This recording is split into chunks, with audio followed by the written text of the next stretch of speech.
Hello friends जय जगन्नाथ। कल तो ये दीज को लंग वीडियो देखिथे। आज आउ गोटे झील आम सहित आड हो जाए। आज आम कौड़ जाऊँ कल तो मुझे देखी पार नी आम गाड़िया चारिपटे कि गछ लगी आ कौन खरदिनिया फसल अच्छी देखी पार नी। तो आज वीडियो टी शेष पर्यटन देखो सब जापर। देखु आमर एपटे मुग बिरी उपड़ापुड़ी सरला आउपटे अधा भी लोक उपड़ापुड़ी कर।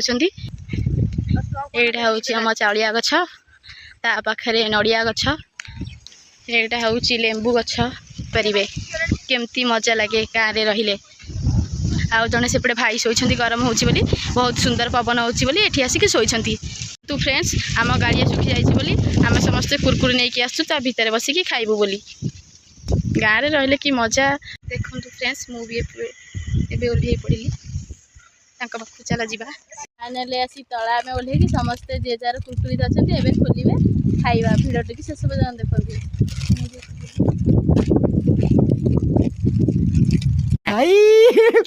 देखु फ्रेंड्स पाग सहित भी आम समस्ते कुरकुरी मजा नौ आम गाड़िया पाखे भी बसीचु। देखो ता पानीटा केते नेली पड़ जाइए। आज जदि ब्लॉग टी भल लगा गोटे लाइक सब्सक्राइब करने पुणी नेक्स्ट ब्लॉग रे देखा। रही जय जगन्नाथ।